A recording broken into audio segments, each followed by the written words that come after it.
Welcome, restless souls, to Carman's Crypt. I'm Carman, keeper of forgotten tales and curator of nightmares. You've wandered into my domain, where each week I unearth a fresh horror from the depths of human imagination. In these darkened halls, stories wait like hungry shadows. Each tale we've collected whispers of terrors both ancient and new. From crumbling mansions where something skitters behind the walls, to that strange text message you received at 3 a.m. from a number that shouldn't exist. So gather close, the candles are lit, the shadows grow long, and the witching hour is upon us.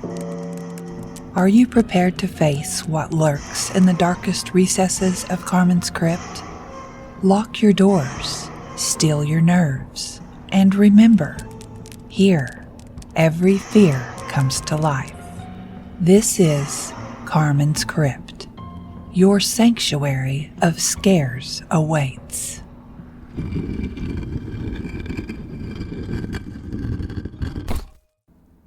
My name is Damon Radley, and I need to tell you what happened during the winter of 2022.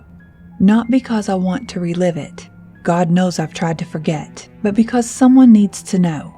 Someone needs to understand why I can't sleep anymore, why I freeze every night at 2:14 in the morning, waiting for those 3 deliberate taps that follow me wherever I go. It started with a job posting that seemed too good to be true.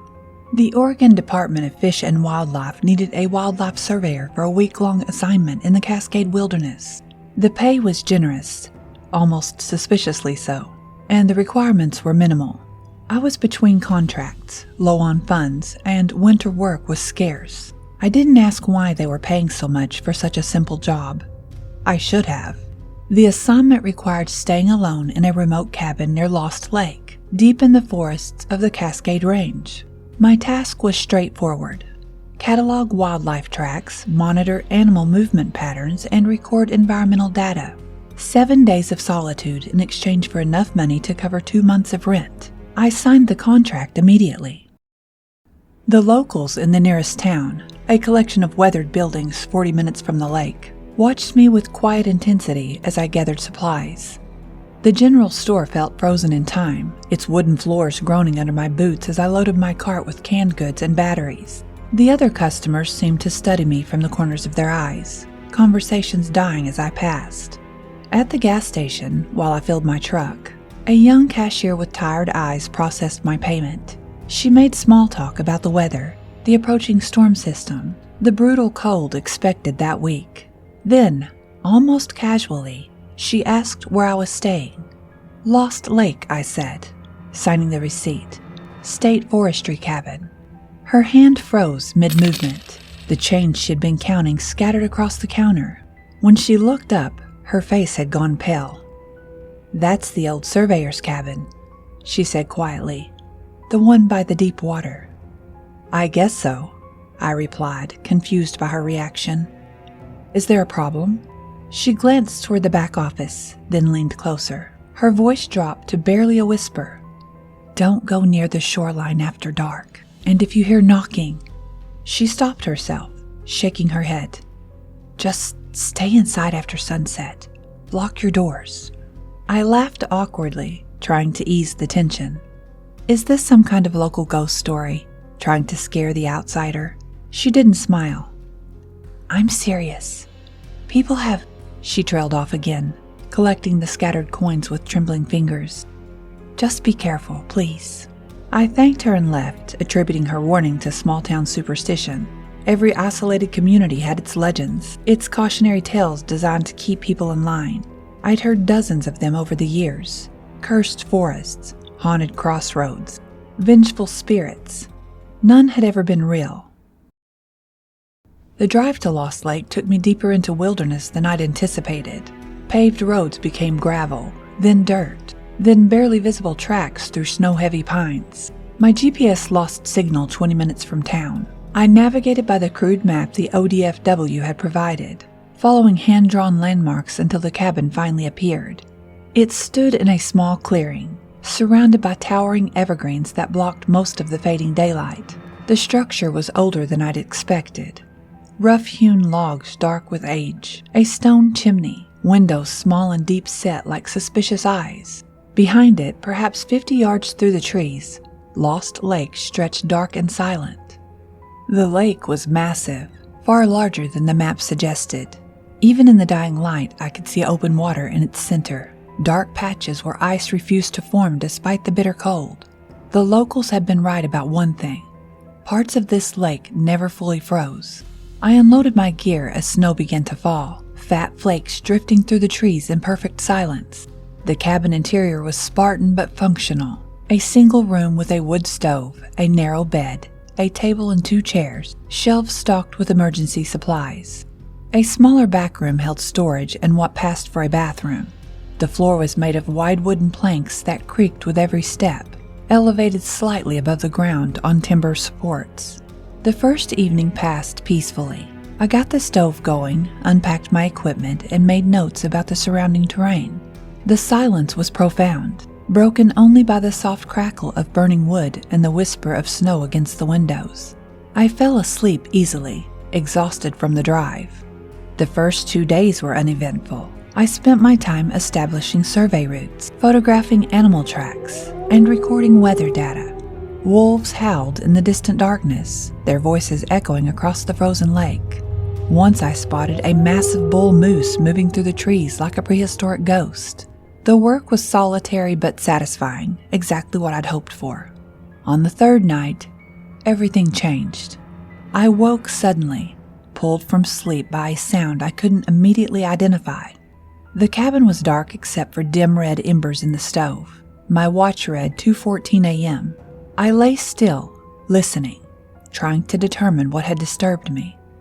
Then I heard it again. 3 slow, deliberate knocks, hollow and wooden, like someone rapping knuckles against a tree trunk. The sound came from somewhere outside, though I couldn't pinpoint the direction. I waited, breath held, but heard only silence. Just as I began to relax, convinced I'd imagined it, the knocking came again. 3 measured taps. Pause. Nothing more.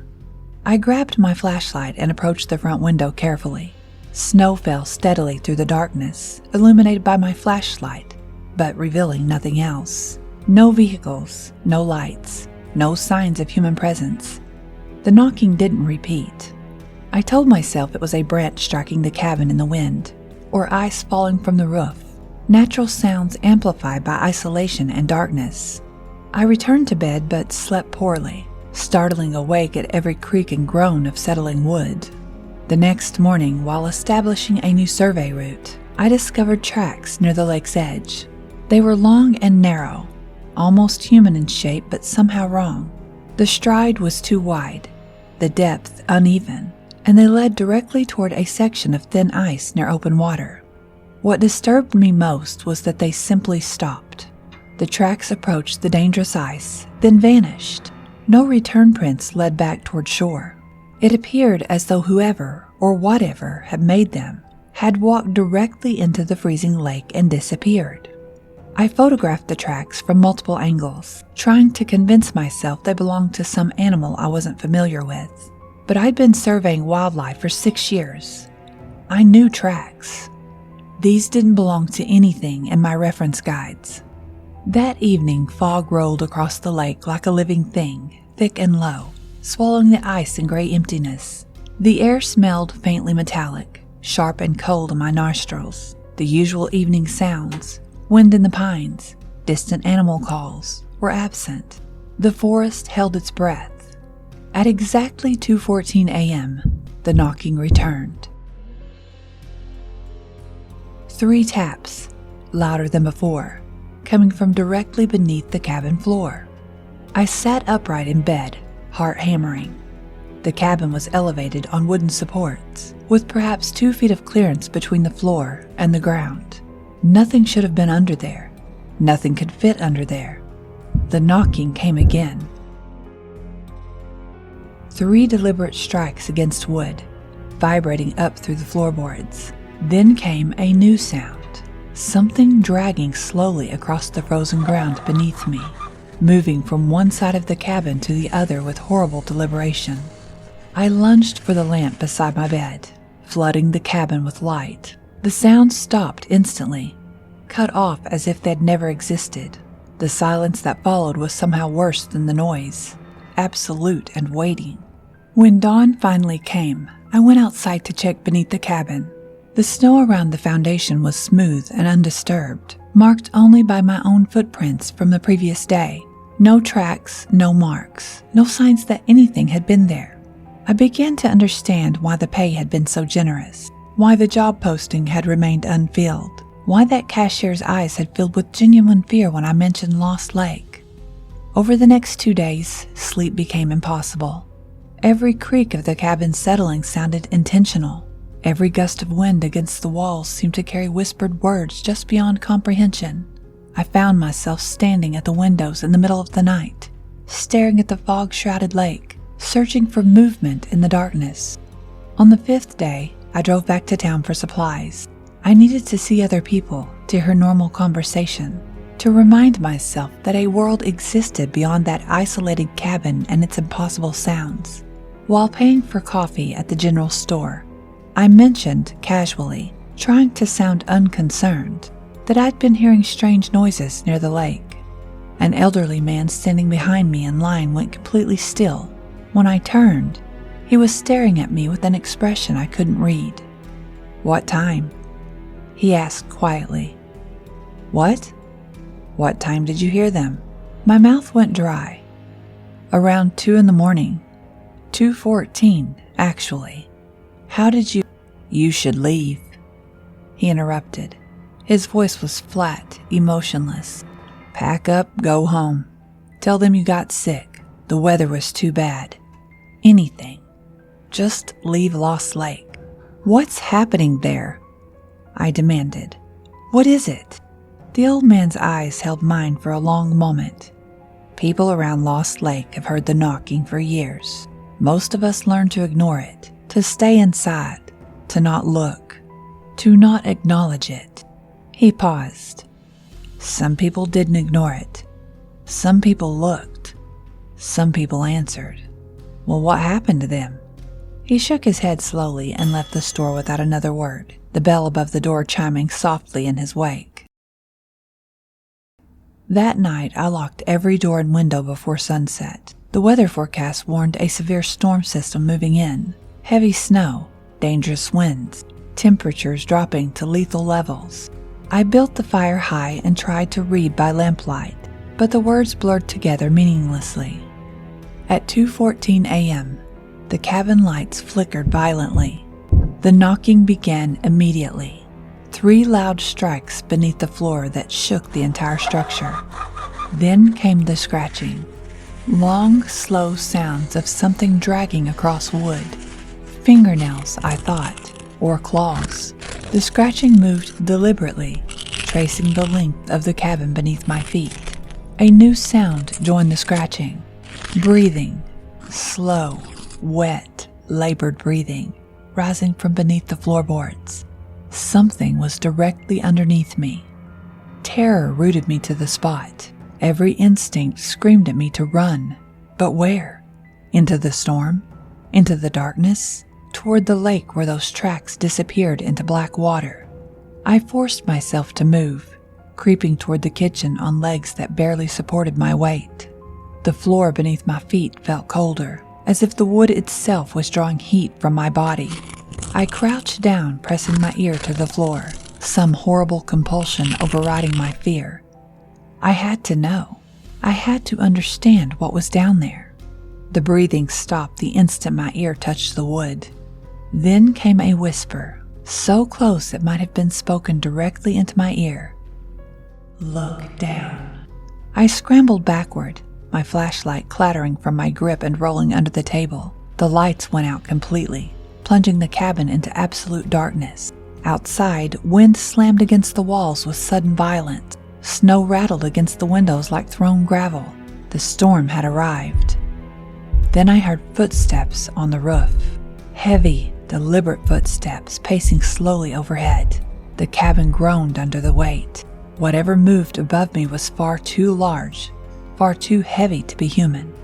I stumbled to the front window and peered through the glass. At first, I saw only darkness and driving snow.